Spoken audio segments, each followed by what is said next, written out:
Hello, everyone. Welcome to another Sunday broadcast. I just want to begin as usual. We use headphones here. And at the end, I'll play a soundtrack for linking everybody's minds together using brainwave entrainment, 3D processing, synchronicity of the hemispheres, and a scientific mind link of people's brainwaves, because we're all listening to the same brainwave entrainment soundtrack.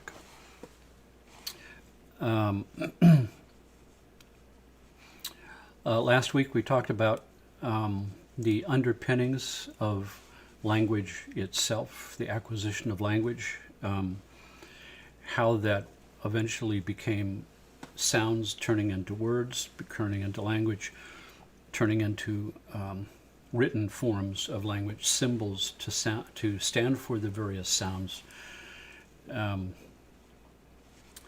We touched a bit on the study of which letters are in your name, the number of equivalents of those, kind of the basics of numerology. I discussed a bit about consonants and vowels. And we talked about what a vowel is. A vowel is the breath coming directly out with no attenuation with the teeth, lips, or tongue. And the reason that the vowels stand for emotions is because the emotions are closely tied with the breath. And since vowels are the sounds we make with the least amount of impediment to the breath coming directly out, that would be directly tied with emotions.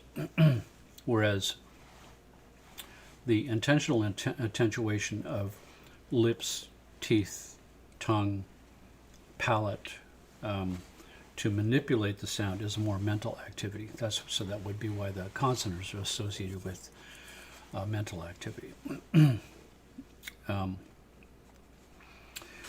I want to pop up here the this is where you go to see all the previous live streams that I've done all the way back to April 5th. If you're new, I encourage you to go and watch them in order, because each one builds on the one before, and the string of information is an unfolding of a foundation of information that you need to travel on various journeys that we embark on each one of these live streams. Each one leads to the next phase. Here is, let's see here. This is the address for where you go to download the free soundtrack that we're going to listen to today. scientificsounds.com/the-present. So we're always, as these live streams roll forward, attempting to dig deeper and deeper into the foundation of where consciousness comes from, so that we can get closer and closer and closer to exercising that function in ourselves, to be more and more present, to be closer and closer to the present moment, and more and more out of the little chatter that goes on inside of our minds, which has thoughts about the moment that just passed, or definitions about that, or feelings about that, or perhaps criticisms about that, or whatever it is. Those curlicues on the end of reality are after effects when reality has already passed us by in the present moment.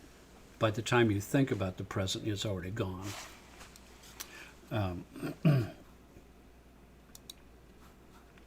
So today is no exception. Today, once again, we are going to be breaking new ground with some of the techniques that I developed a couple of decades ago, and which I only have done with a certain number of advanced practitioners, patients who have gone through the whole mind expansion series of biotuning, where you now can get to this new place. And so with that,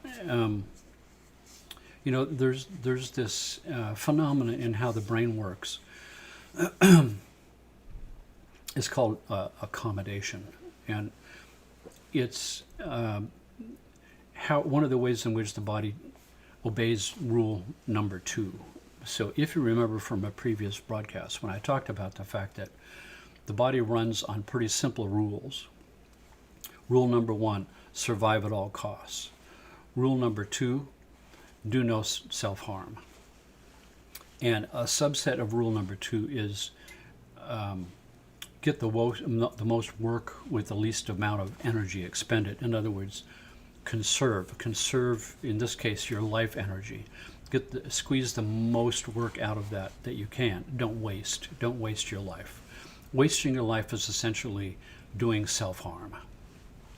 So it's one of the reasons why the body is so unimaginably efficient, and why it gets 2, 3, 4, 5 birds with one stone by multiplying systems that get more than one duty.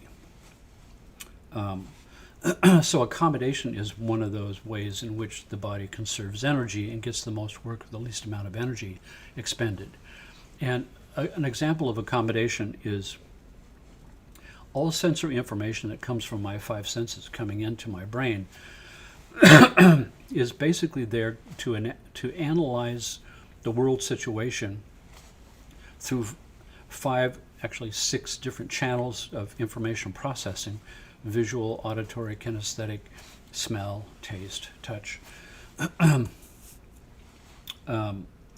Those senses are really stuck into the world specifically to see if my life is being threatened. So all information coming in through my senses go into filters in my brain. And the first thing the brain analyzes is this good for me? Is this bad for me? Is this neutral to me? If it's bad, then I'll have a full-blown alarm response. Or if it's suspicious that it might be bad, I'll have an alarm response. If it's obviously good, makes me feel good, makes me feel better, then this is a good thing. I ramp up my acceptance and synchronizing with that information. If the information is neutral, it's not good or bad, then my body feels that I shouldn't be spending any excess energy on that because it gives me nothing. It's not a threat, so I don't need to mobilize, and it's not an advantage, so I don't need to open myself up to gather it. And so that's the phenomenon of accommodation. For instance, when in this broadcast, when you first sat down in front of your computer this morning, your butt hit the chair. New information is firing to your brain from compression sensors in your butt material. And your brain is going, I'm receiving signals from down there. What does that mean? Is this a threat? No. Is this advantageous to me? Not really. Okay, then I don't need to be processing this information. I don't need to spend life energy on processing information coming from my butt. I can make that disappear. And that means I accommodate to it, and my butt disappears out of my field. Now, right now that I'm, of course, mentioning it, your butt comes back into your field. Your brain is checking to make sure it's still there. But we can consciously override accommodation.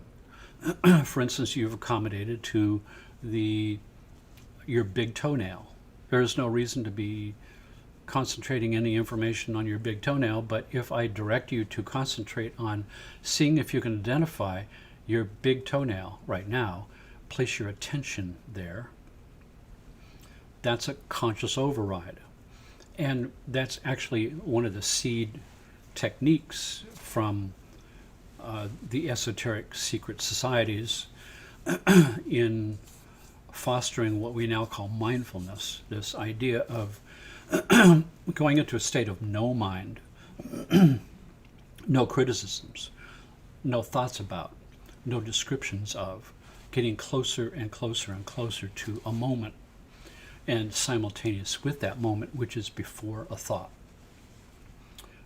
So that's called the sensing exercise, where you'll be directed to place your attention on various odd places in your body where accommodation would be the greatest, in order to bring it back online for no other purpose than to exercise your consciousness and this ability.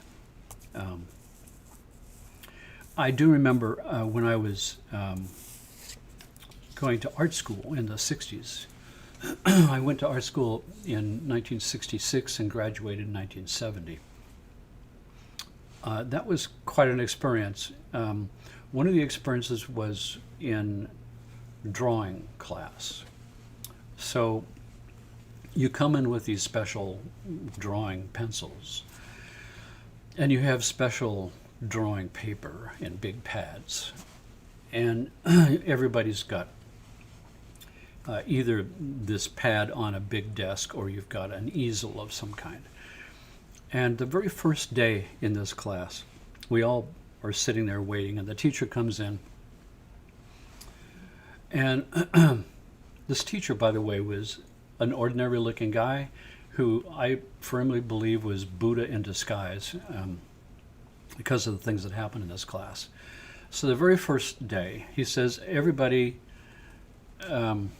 let's take out your pen, your pencils, and and he said, I want you to draw a self-portrait. And it's like, oh, wait a second, a self-portrait, but I don't have a mirror. Yes, that's right. I want you to do a self-portrait with no mirror. So I'm kind of contemplating this. What the heck do I actually look like, and how am I going to capture that on a piece of paper? So I grab my pencil, and I'm ready. And he says, you're an artist, not an author. An artist does not hold their pencil that way. An artist holds their pencil this way. So now everybody in the class has got their pencil held this way. And so now this is a whole new thing. I'm going to be drawing from the end of this pencil way down there, which I'm not used to. And he says, and we're just about ready to start, and he goes, in the opposite hand. So now I'm going to put it in my left hand, extend it out in a weird way, and I'm going to draw a self-portrait with no mirror. And we're about ready to start. He goes, eyes closed. So now we've got our eyes closed, the pencil in the wrong hand, held in a weird way, and we're going to draw this self-portrait of ourselves without a mirror, with our eyes closed. And after we finished and he told us to open our eyes, what I had before me, and what everybody else had before them, was something right out of Pablo Picasso. It was a weird kind of head with an eyeball floating off the side of and the hair in the wrong place, and everything jumbled up in a weird way. And after the laughter was over, there was a sobering period where you realized that you had just been taught something really, really important about making art. And it translates into everything in your life. The important thing is to let go of your preconditioning.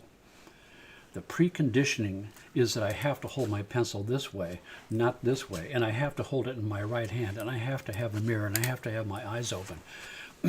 All of these things are constructions that we have learned that have put us in a box of creativity. And our lives are kind of the same way. The accommodation of my butt on the chair happens in 1,000 different things I do. That idea that I have to hold my pencil a certain way and in the correct hand and all the rest, all of those are learned accommodations. I naturally want to limit my possibilities to things that I've already done in a familiar way, because that becomes the path of least resistance to save energy.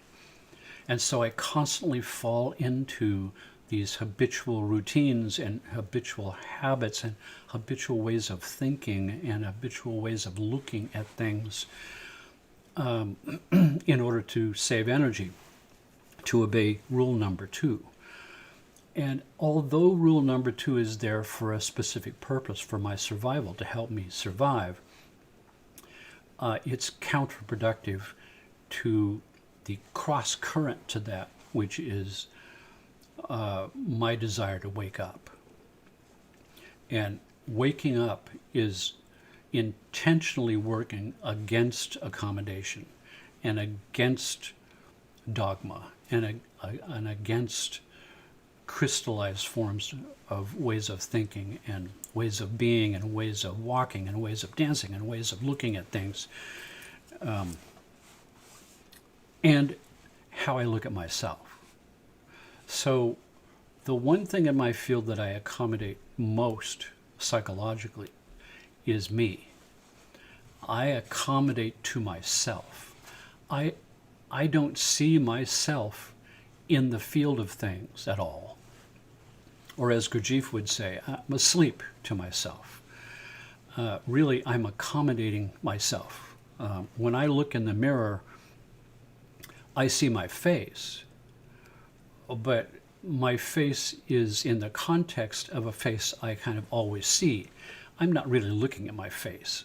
I'm looking at my hair, I'm looking at my makeup, I'm looking at whatever, but it's not really me looking at my face, at me, in my eyes. That is a non-accommodation moment, is to specifically go in front of a mirror and look at who you are. And look dispassionately at who you are. Look in an unaccommodated way at who you are. And that's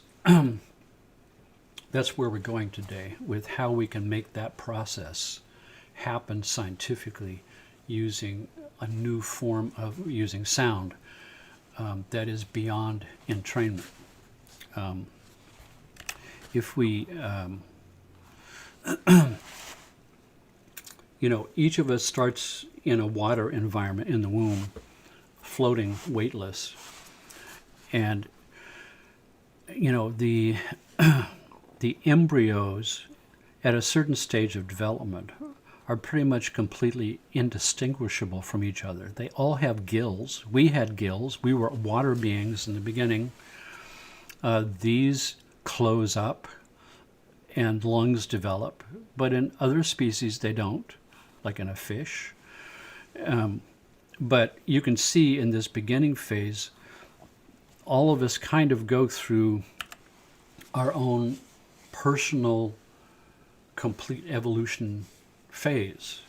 We start out with the Big Bang, where consciousness awakens in the void at some point, someplace, very synchronized with the present moment, in an open mind state, a non-local open mind state before language, before thinking. Thinking begins, but thinking has no language to form its thoughts.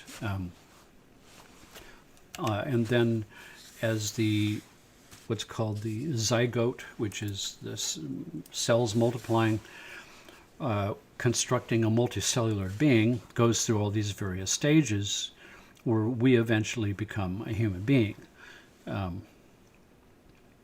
But if you think about it, way back 4.5 billion years ago, in the primordial seas, which were hot seas because the Earth was still being bombarded by meteorites and volcanoes were still going off, and we had the primordial soup,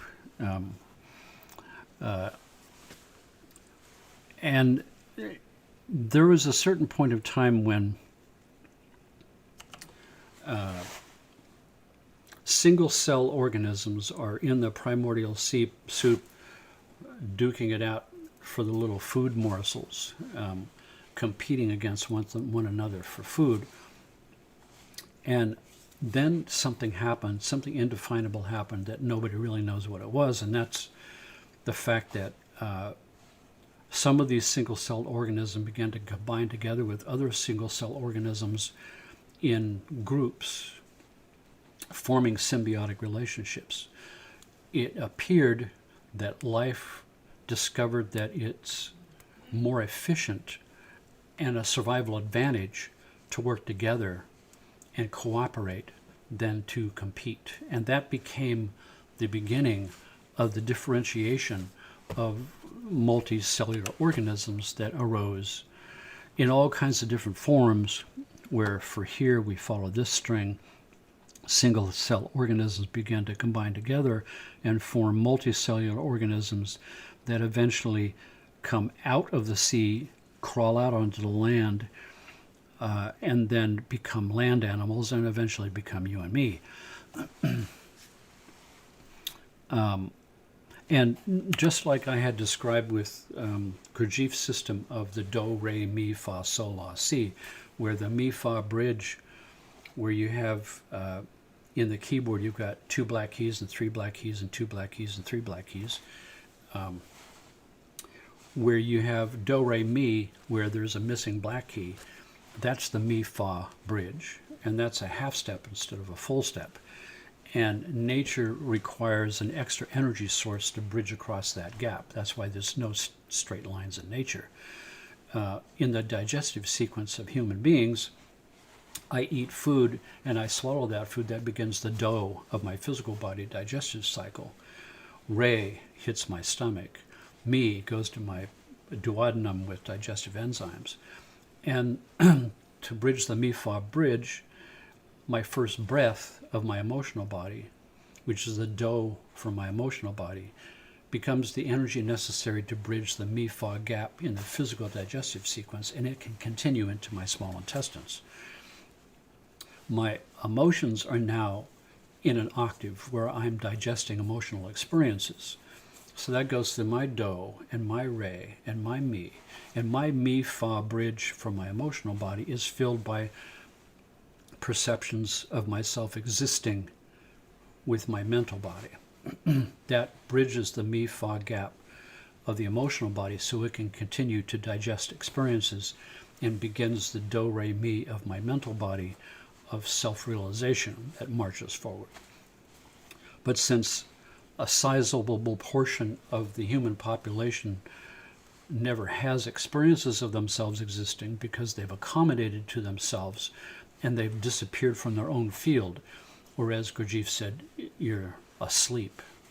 A whole population of humanity of asleep people going like mechanical automatons through the processes of life, jobs and marriage and babies and vacations.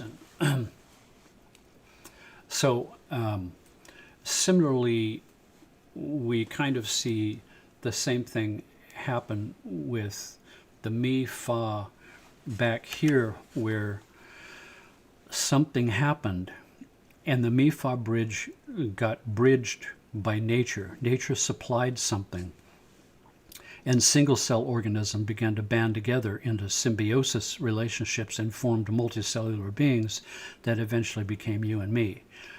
And now human beings are on the planet as multicellular organisms duking it out for the food, in this case the money. And we need another grand cosmic event to shift the gears like we did 4.5 billion years ago. We need something to happen to push consciousness into a realization that cooperation is better than competition. And the whole global planet of our species needs to come together in a giant symbiotic relationship with one another and the planet. According to the esoteric information coming back from the East, the second, what's called the si-do bridge, so there's the mi-fa bridge, do, re, mi, fa, si, do, then it starts a new octave, do, re, mi. And that new octave is another half step on the piano.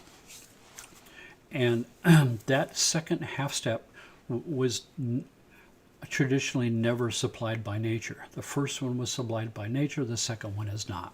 The second one has to be conscious, which in this case, the world we're in right now, requires the conscious energy of masses of people coming together in this Lindisfarne 3 idea, where enough consciousness aligns together precisely that it creates a tipping point in a quantum field and opens up a grand new influence that, in this case, could be the impetus necessary to tip the scales for the grand reopening of a new level of symbiosis of our species with the planet and other species, other living species.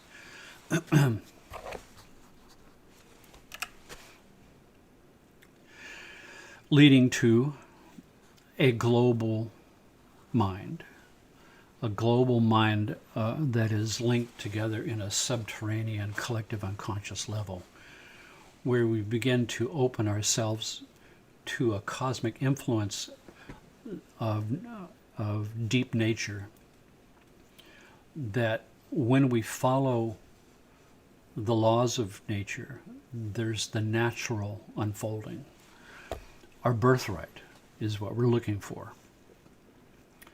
And so this is why I've been pushing the idea of reconnecting with the spirit of Gaia, the spirit of the living earth that we are born out of, back to our mother, to return home and ask for forgiveness and ask to help us with our way. So we're looking really for this kind of no mind state that I talk about in Zen and various meditation practices around the world. This idea that currently is the catchword of mindfulness, when in reality it's mindlessness. It's a no-mind state, closer to the present. At some point, I will talk extensively about this little book. This is one of the magic books, along with the I Ching from the 60s, that was part of the subterranean underground of the awake people of that time who were driving the movements that are still going today. Peace, love, not war. Pay attention to Mother Earth and the planet, holistic health, health foods, all of those kind of things. And in this book, there's a series of little stories, and many of them are only a few paragraphs long, little Zen stories. And you could open this book at any time to a random Zen story, and it's like the I Ching. It pulls up a story that you need to hear. In the back, there is something called the 10 Bowls. And this goes, and it's got these 15th century woodcuts, which are 10 steps to enlightenment. Like this first one is searching for the bowl. And discovering the footprints of the bowl. Each one of these has a verse that's dynamic, and perceiving the bowl, and on and on. We'll go over that in detail because there's a deep lesson in the 10 steps to waking up, the 10 steps to mindfulness, the 10 steps to the no-mind state that I'm talking about, the state of chop wood and carry water, the state when I let everything go out of my mind and I am simply here with myself and my situation, and I'm doing what I do in sync with that. For instance, I am just here washing the dishes.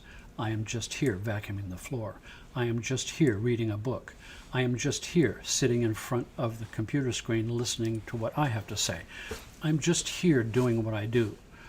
That's what's meant by this idea of chop wood, carry water. No thinking, no concern, no description, no feelings about, gee, I wish I was doing something else instead of carrying the stupid water. It's beyond that. It's before that. It's deeper than that. It's me being alive, doing what I am doing in real time, synced up with the moment. So this idea of various meditation practices throughout the world, some of those are meditation in action, every minute Zen, Gurdjieff's work on yourself, Trungpa Rinpoche, and meditation in action,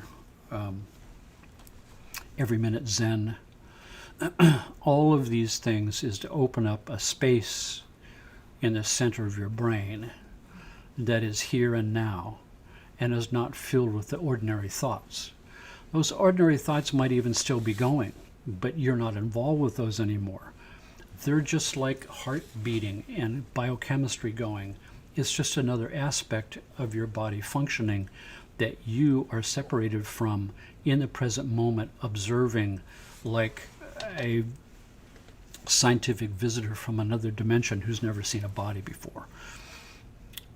So the idea here in the 21st century is to see if we can use science to create this silent place in the mind before a thought, and to get closer and closer in synchronicity with the present moment using science.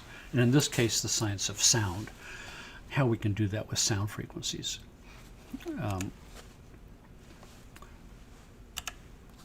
Where we have Buddha with headphones. We're using certain kind of technology in information between these two headphones to cause something to happen here. Now, we've already seen how we did that with binaural beats, where we have two different tones that are slightly out of tune. 315, 325 equals 10 hertz difference, and that 10 hertz difference will cause the brain to entrain to this 10 hertz and hear and manufacture this 10 hertz pulse out of nowhere. When these two are coming from speakers, then we can hear this 10 hertz wah-wah as fluctuations, phase modulations of air molecules between the speakers. But when you've got headphones on, it's a whole different ballgame. Where we have one frequency here and one frequency here, it forces the right-left hemispheres to talk to each other and to synchronize their electrical activity across the corpus callosum and cause this state of brain synchronicity. And comparing notes, the brain jumps to a conclusion that there should be this wah-wah of 10 hertz, so it manufactures it and then entrains to it. This is an active brainwave entrainment process, and it only happens when you've got headphones on. Binaural beats has been extensively researched, particularly in the US and around the world.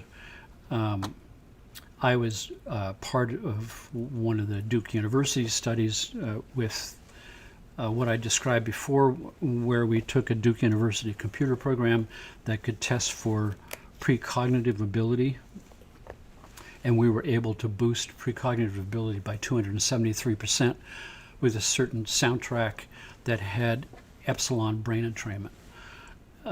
University of Tennessee, I was part of a study there with one of the heads of the EEG department.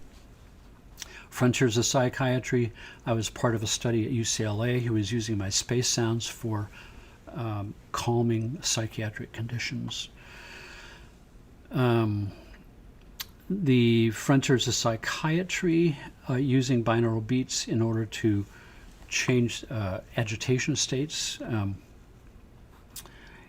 Here, they're using 40 hertz beats with gamma.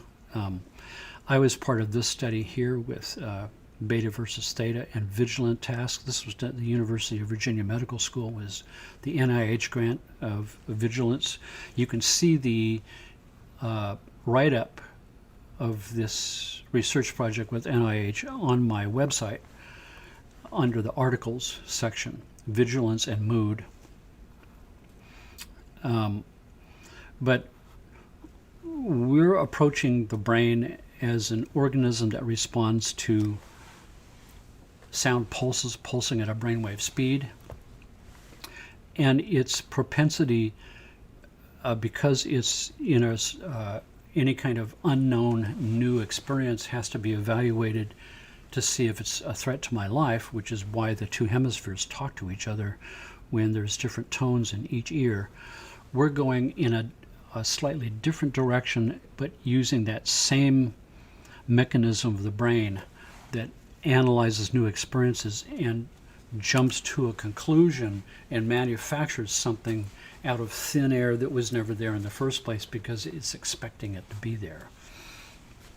And that has to do with the technology of noise cancellation. So I would suspect that most people have either experienced or already have a set of noise cancellation headphones, the kind of headphones that you wear on a jet airplane when you're taking a trip, with that low frequency throbbing sound of the jet engine, so it makes it difficult to hear conversations or to listen to music through your headphones. You can have these noise cancellation headphones. They have to have a battery inside. You have to turn them on. And all of a sudden, as if by magic, all of the jet engine noise disappears. It's all of the frequencies 500 hertz and below just disappear. And how that's accomplished is, most people don't kind of realize.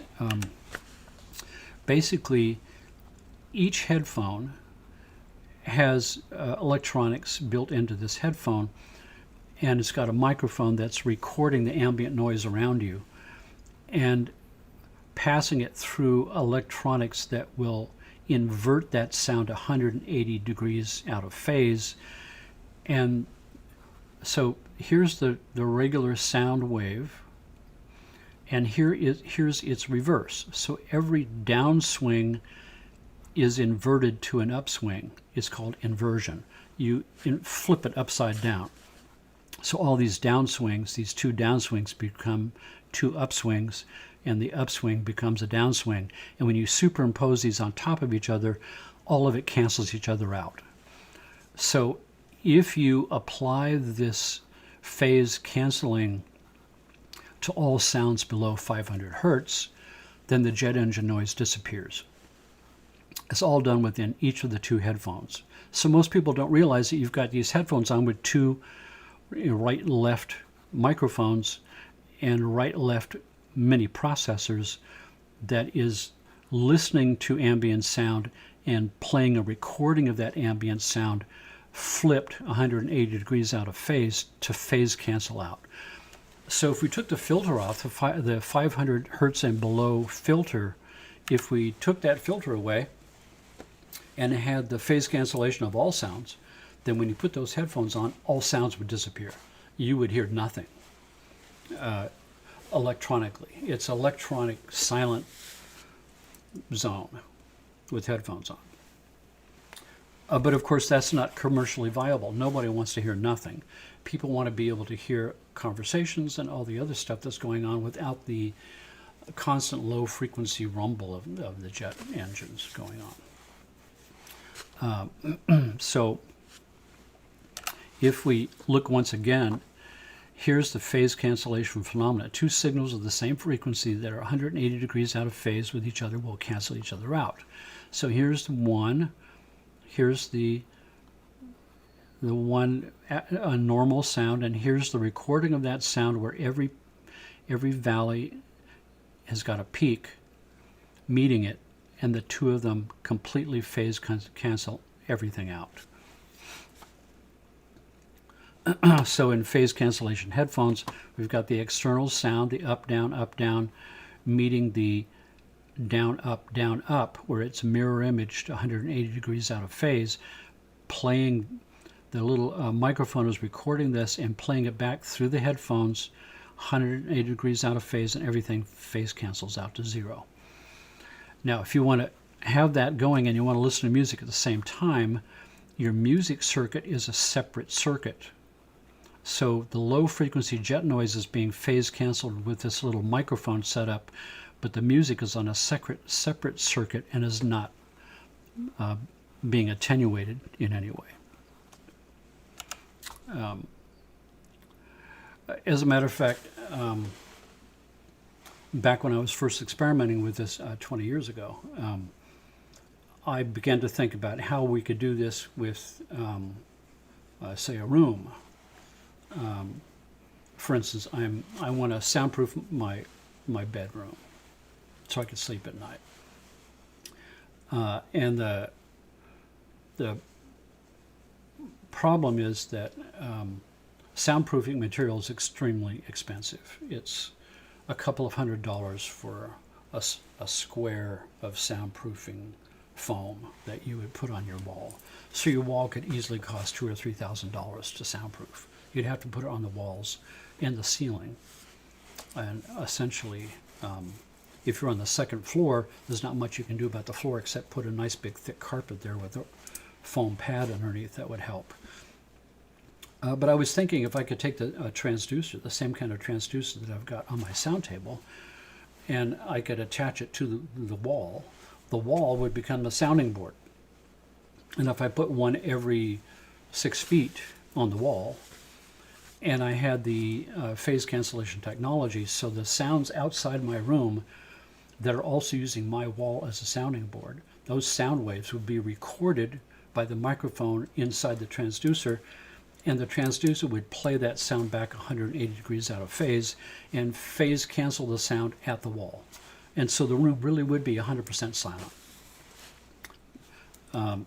And then, of course, ideas are one thing, and actually being able to pull them off is something else. And to me, that's project number 3,000 on a shelf of ideas that are equally cool, that when I have the time to do 3 projects and the money to do 1. So many of these ideas just never happen. Then years later, 20 years later, I see that somebody has developed something like this. And in this particular one, the transducer is here, the microphone is in here, the electronics are in here, and this thing sticks to your window. So you can see now the panes of glass that have become sounding boards are silenced.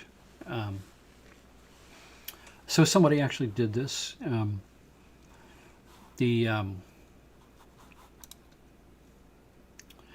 So my proposal 20 years ago was to put this through headphones for me, and I started doing this with patients of mine,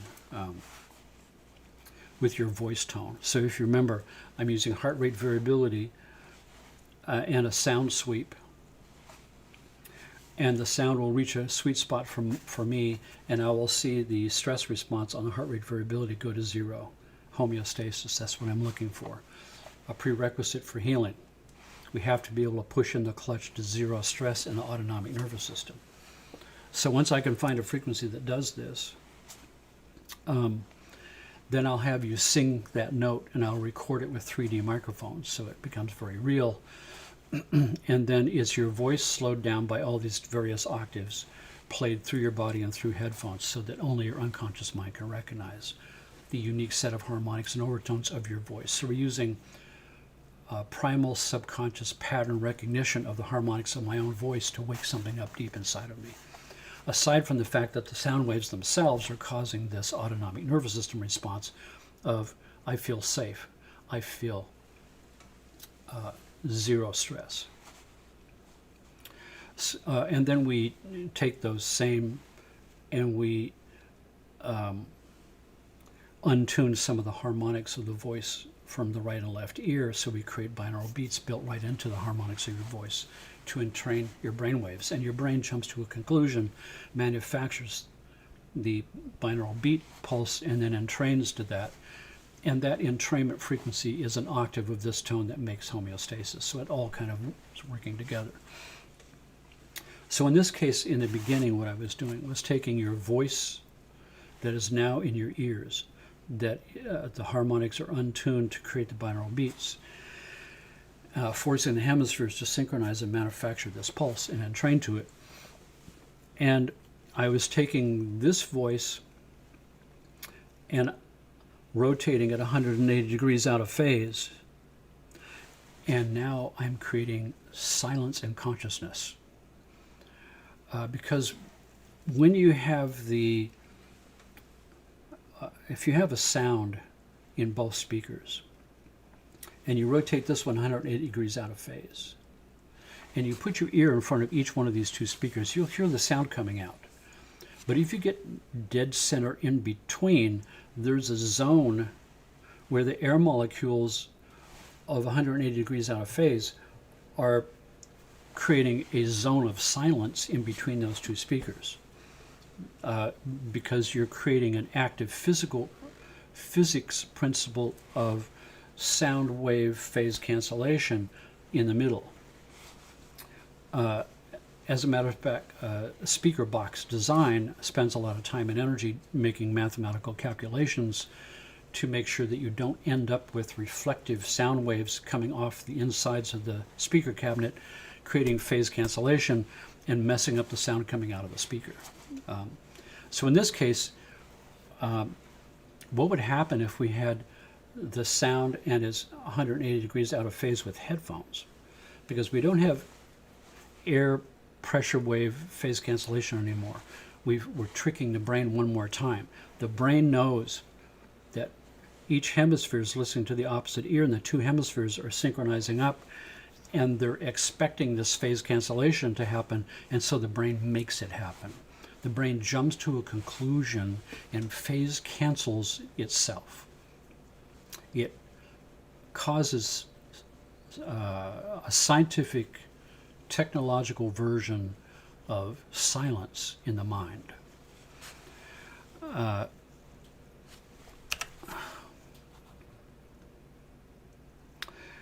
And the last time we had that happen was way back in the womb, before language, before experience to think about.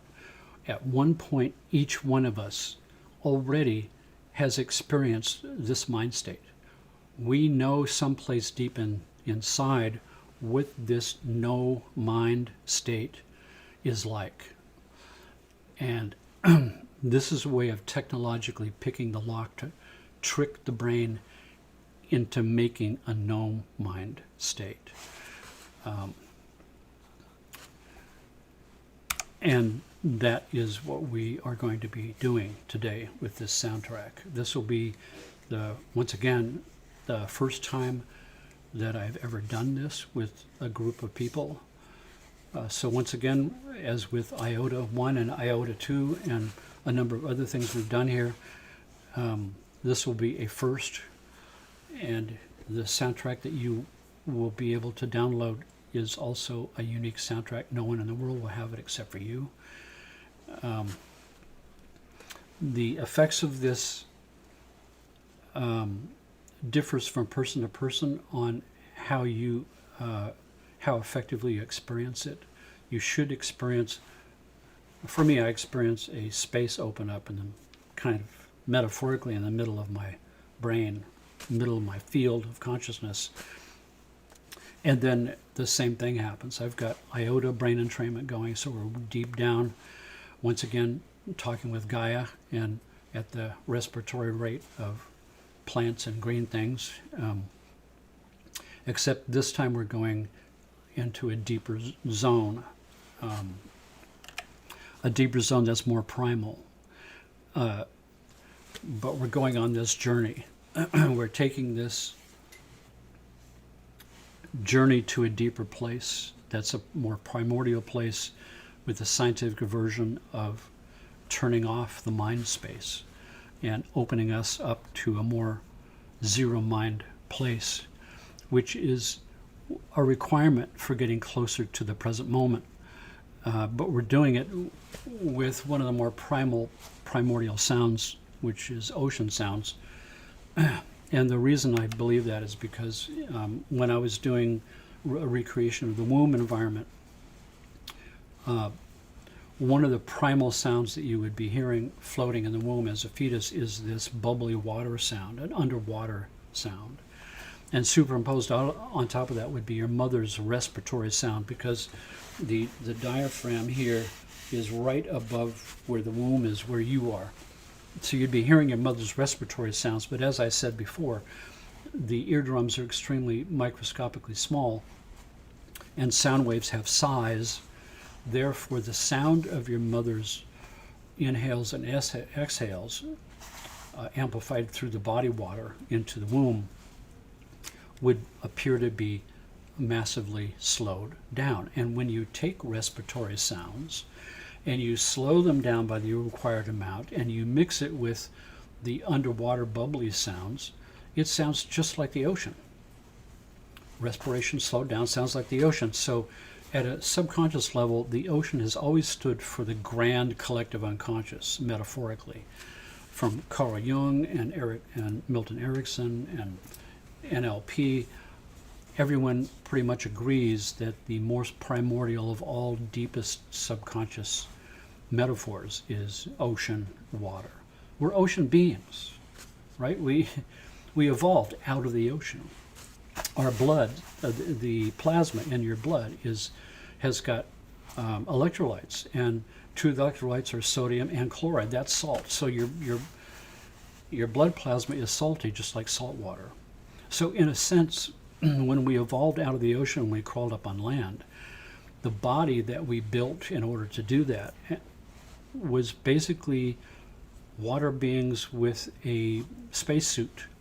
This is a spacesuit filled with ocean water. So we're still water beings, but we have this spacesuit so we can be on land, and we've carrying the ocean and the water within us. So we're still water beings.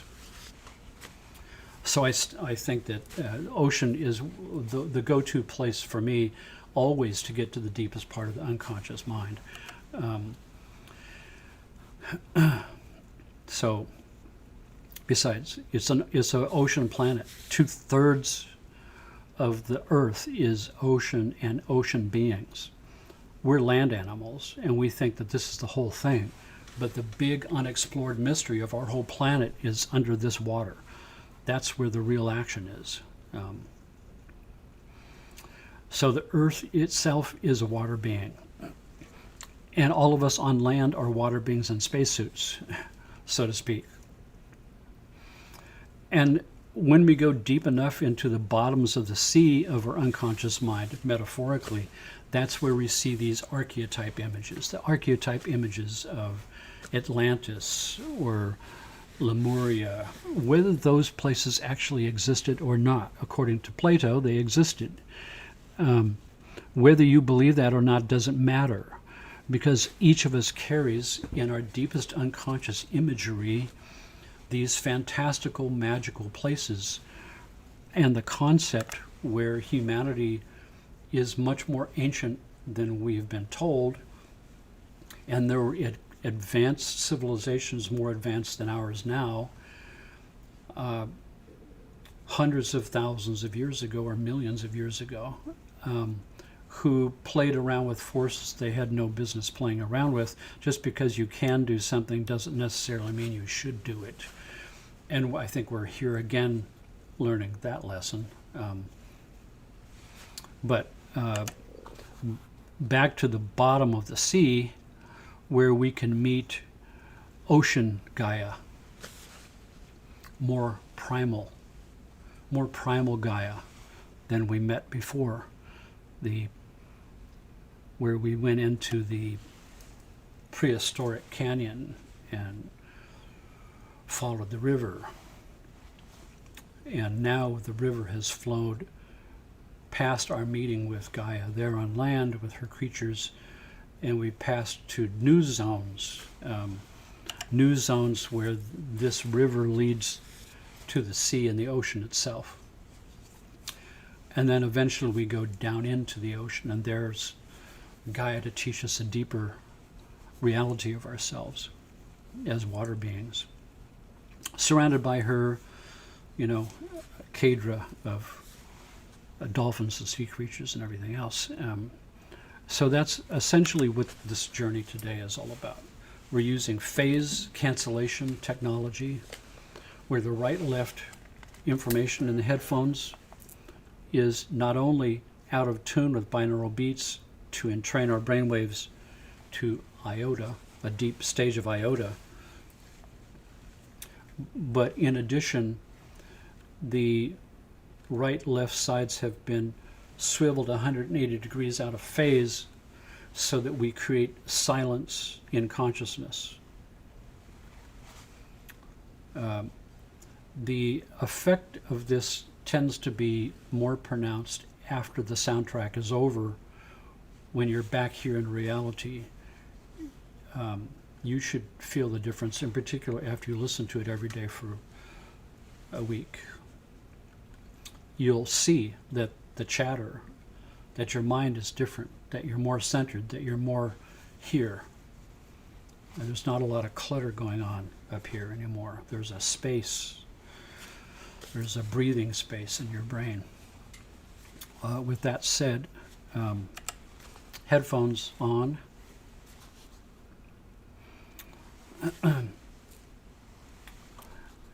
And here.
Here's the address for downloading this soundtrack.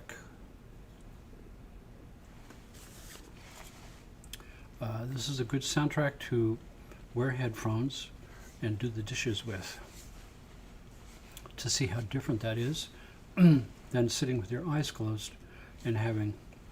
Sitting with the eyes closed is the primary experience, but trying to bring it out into your world to do some simple things can begin to change the context of how you can access a mindful state, a mindless state, a no-mind state, more and more into your regular life.